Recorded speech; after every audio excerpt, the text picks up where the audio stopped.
কার ক্ষমতা সব থেকে বেশি। এটা নিয়ে বাতাস আর সূর্যের মধ্যে তুমুল তর্কাতর্কি চলছিল। বাতাস বলল, আমি সব থেকে ক্ষমতাশালী। সূর্য বলল যে, মানলাম তুমি ক্ষমতাশালী, কিন্তু আমিও কোনো অংশে কম না। তাদের দুজনের মধ্যেই এভাবে কথা কাটাকাটি হচ্ছিল। ঠিক তখনই একজন লোক চাদর গায়ে দিয়ে রাস্তা দিয়ে হেঁটে যাচ্ছিল। তখন বাতাস বলল, চলো পরীক্ষা করা যাক কার ক্ষমতা বেশি। বাতাস বলল, আমাদের দুজনের মধ্যে যে এই লোকটার গায়ের চাদরটা সরিয়ে ফেলতে পারবে তাকেই সব থেকে ক্ষমতাবান মানা হবে। সূর্য আর এটা নিয়ে দু কথা বাড়ালো না, সূর্য মেনে গেল। প্রথমে বাতাস শুরু করলো।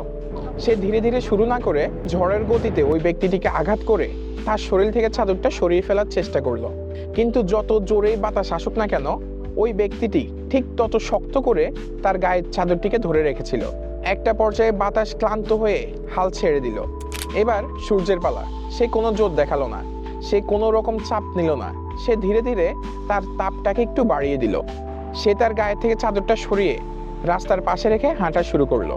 সূর্য তখন বাতাসকে বলল, সবকিছু শক্ত হাতে দমন হয় না, কখনো কখনো নরম হাতেই কার্যকর হয়। আর যে কাজ তুমি পারো না সেটা নিয়ে কখনো অহংকার করা উচিত না।